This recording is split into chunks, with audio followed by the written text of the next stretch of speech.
নমস্কার, আশা করি আপনারা ভালোই আছেন।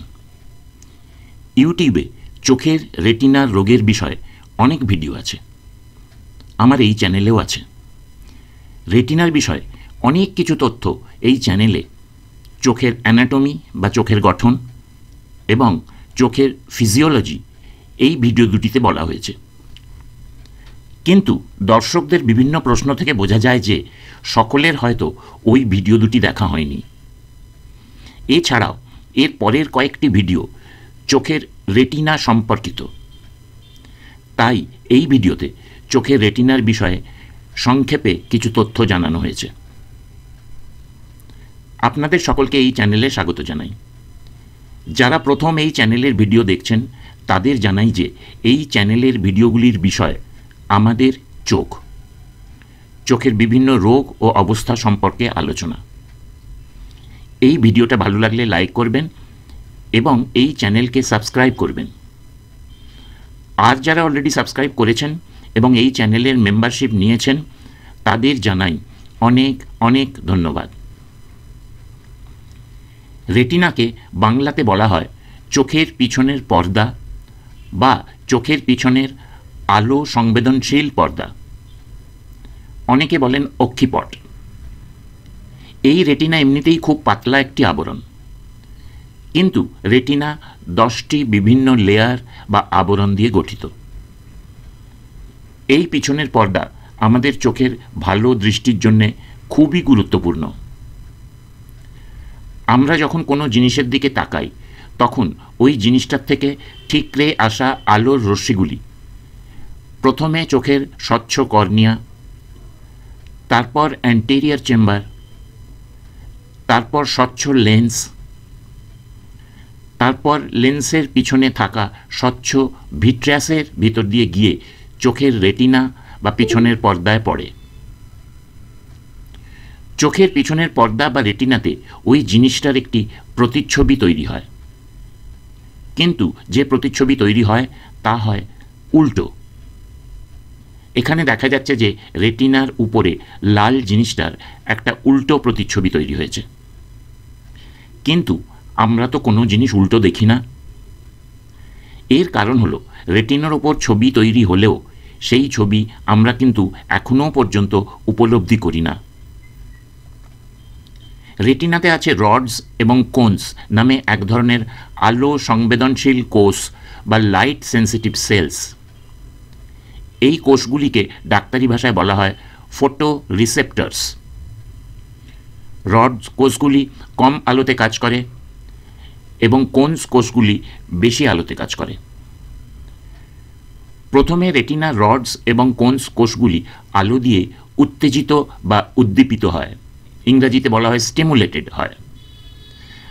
তারপরে একটা ফটোকেমিক্যাল রিয়াকশন বা আলো রাসায়নিক প্রতিক্রিয়া হয়। এরপরে অনেক বায়োকেমিক্যাল রিয়াকশন হয়, ফলে আলো শক্তি বা লাইট এনার্জির পরিবর্তন হয়ে বা রূপান্তরিত হয়ে ইলেকট্রিক্যাল সিগন্যাল তৈরি হয়। এই ইলেকট্রিক্যাল সিগন্যালের সাথে ভিজুয়াল ইনফরমেশন বা দৃষ্টির তথ্য রেটিনা থেকে অপটিক নার্ভের মাধ্যমে এবং তারপরে ব্রেনের বিভিন্ন নার্ভ অংশের মধ্যে দিয়ে বা ভিজুয়াল পাথওয়ে দিয়ে ব্রেনের বা মস্তিষ্কের পিছন দিকে ভিজুয়াল কর্টেক্সে যায়। ভিজুয়াল কর্টেক্স ব্রেনের পিছন দিকে অক্সিপিটাল কর্টেক্সের একটি অংশ। এই ভিজুয়াল কর্টেক্সে বিভিন্ন প্রক্রিয়া বা প্রসেস দ্বারা আমাদের দৃষ্টির উপলব্ধি হয়, অর্থাৎ আমরা ওই জিনিসটাকে দেখতে পাই। এখানে যে কোনো জিনিসকে সোজা দেখায়, কিন্তু এই সমস্ত কাজগুলি হয় খুবই কম সময়ের ভিতর, যার জন্যে কোনো জিনিসের দিকে তাকালে আমরা ওই জিনিসটাকে সঙ্গে সঙ্গে দেখতে পাই। সুতরাং বোঝা যাচ্ছে যে চোখের দৃষ্টি ভালো থাকার জন্যে চোখের রেটিনার কত বড় এবং গুরুত্বপূর্ণ ভূমিকা রয়েছে। রেটিনাতে যদি কোনো রোগ থাকে বা রেটিনা যদি কোনো কারণে খারাপ হয়ে যায় তাহলে কোনো জিনিসের প্রতিচ্ছবি রেটিনাতে ভালো করে তৈরি হবে না। এর ফলে ভালো দৃষ্টি আসবে না, মানে চোখের দৃষ্টি কম হয়ে যাবে। যদিও রেটিনা খুব কমপ্লিকেটেড বা জটিল আবরণ, কিন্তু সাধারণ মানুষের জন্য বলা যায় যে রেটিনাতে প্রধানত দুটি জায়গা বা অঞ্চল আছে, টু এরিয়াস। এক, ম্যাকুলা বা সেন্ট্রাল অঞ্চল বা মাঝখানের অংশ। এই অঞ্চলে কোনস কোষের সংখ্যা বেশি থাকে। আমরা যখন কোনো জিনিসের দিকে তাকাই তখন ওই জিনিসটার সূক্ষ্ম ভাব এবং রঙিন দৃষ্টি এই অঞ্চল দিয়ে দেখা যায়। ডাক্তারি ভাষায় এই দৃষ্টিকে বলা হয় সেন্ট্রাল ভিশন বা মাঝখানের দৃষ্টি। যেমন ধরুন, বই পড়া, খুব সূক্ষ্ম কাজ করা, কারোর মুখের দিকে তাকানো ইত্যাদি কাজ এই ম্যাকুলার অঞ্চল দিয়ে হয়। ম্যাকুলার মাঝখানে থাকে ফোভিয়া নামে একটি ছোট্ট জায়গা। 2, পেরিফেরাল রেটিনা বা বাহিরের দিকের রেটিনা। এই অঞ্চল দিয়ে কোনো জিনিসের বাইরের দিকের অঞ্চলকে ভালো করে দেখা যায়। এছাড়াও রেটিনার এই অঞ্চলে রড কোষগুলি অপেক্ষাকৃত বেশি থাকার জন্যে অপেক্ষাকৃত কম আলোতেও আমরা কিছুটা দেখতে পারি। ডাক্তারি ভাষায় এই দৃষ্টিকে বলা হয় পেরিফেরাল ভিশন বা বাইরের দিকের দৃষ্টি। এবার জানা যাক যে রেটিনাতে কি কি রোগ হতে পারে। রেটিনাতে অনেক রকমের রোগ হতে পারে। কিছু হয় যেগুলি চোখের আলাদা রোগ এবং শরীরে কোনো রোগ না থাকলেও হতে পারে। আবার কতগুলি রেটিনার সমস্যা হয় যেগুলি শরীরের কোনো রোগের প্রভাব রেটিনাতে হয়। এইসব বিভিন্ন রোগের বিষয়ে আলাদা আলাদা ভিডিও এই চ্যানেলে আছে। যাদের দেখা হয়নি তাদের এই রোগগুলির বিষয়ে জানার আগ্রহ থাকলে তারা দেখে নিতে পারেন। এই ভিডিওতে শুধু প্রধান রোগগুলির নাম বলা হয়েছে। চোখের রোগ যেমন এজ রিলেটেড ম্যাকুলার ডিজেনারেশন বা বয়সজনিত ম্যাকুলার ক্ষয়, ম্যাকুলার হোল বা ম্যাকুলাতে ফুটো হয়ে যাওয়া, ম্যাকুলার পাকার বা ম্যাকুলার টেড়া বেঁকা হয়ে গেছে, central serous retinopathy, retinal haemorrhage বা রেটিনাতে রক্তক্ষরণ যেমন ইলস ডিজিজে হয়, রেটিনাল ভেইন অক্লুশন বা রেটিনার ভেইন বন্ধ হয়ে গেছে, রেটিনাল আর্টারি অক্লুশন বা রেটিনার ধমনী বন্ধ হয়ে গেছে, সেন্ট্রাল হতে পারে আবার কোনো ব্রাঞ্চও হতে পারে, রেটিনাল টিয়ার বা রেটিনার কোনো অংশে ছিঁড়ে যাওয়া, রেটিনাল ডিট্যাচমেন্ট বা রেটিনার স্বাভাবিক জায়গা থেকে উঠে যাওয়া, রেটিনাইটিস পিগমেন্টোসা বা ওই জাতীয় রেটিনার রোগ, রাত্রে কম দেখা যেতে হয়, সোলার রেটিনোপ্যাথি যেটা খুব বেশি সূর্যের দিকে তাকালে, ওয়েল্ডিং লাইট দেখলে বা খালি চোখে গ্রহণ দেখলে হতে পারে, রেটিনাতে ক্যান্সার যেমন রেটিনোব্লাস্টোমা ইত্যাদি আরও বিভিন্ন রোগ রেটিনাতে হতে পারে। কতগুলি রোগ শরীরে হয় কিন্তু সেই সব রোগের প্রভাব রেটিনাতে হতে পারে। যেমন শরীরে ডায়াবেটিস থাকলে চোখে ডায়াবেটিক রেটিনোপ্যাথি, শরীরে ব্লাড প্রেশার বেশি থাকলে চোখে hypertensive retinopathy, sickle cell retinopathy, systemic lupus erythematosus ইত্যাদি বিভিন্ন রোগ। এই সব রোগেই চোখের দৃষ্টি ঝাপসা হয়ে যায়, অর্থাৎ চোখে কম দেখা যায়। কিন্তু রেটিনার রোগে ঝাপসা দেখা ছাড়াও আরও কতগুলি উপসর্গ হতে পারে, যেগুলিকে ডাক্তারি ভাষাতে কি বলা হয় তাও জানানো হয়েছে। যেমন চোখে ফ্ল্যাশেস বা বিদ্যুৎ চমকাবার মতন আলোর ঝিলিক বা ফোটোপসিয়া, চোখে ফ্লোটার্স বা কালো বা ধূসর রঙের ভাসমান জিনিস দেখা যায়, একে বলা হয় মায়োডেসপপসিয়া,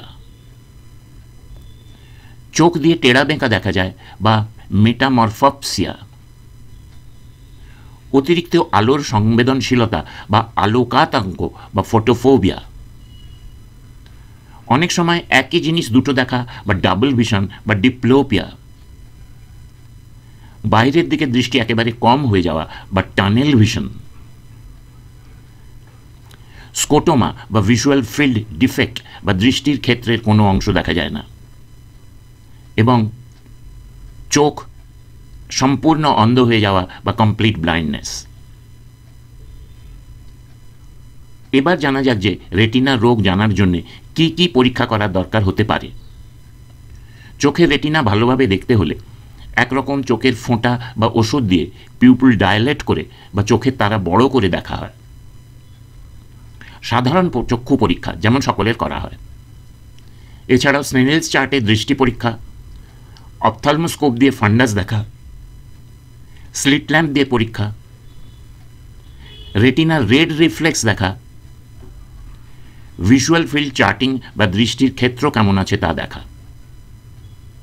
এবং প্রয়োজন হলে আরও কতগুলি পরীক্ষা করা হয়, যেমন ফান্ডাস ফটোগ্রাফি, ওসিটি বা অপটিক্যাল কোহেরেন্স টোমোগ্রাফি এবং ফান্ডাস ফ্লুরোসেন্ট অ্যাঞ্জিওগ্রাফি ইত্যাদি বিভিন্ন পরীক্ষা করা দরকার হতে পারে। সুতরাং কী করা যেতে পারে, অর্থাৎ রেটিনাতে রক্ষা করার জন্য কী করা যেতে পারে?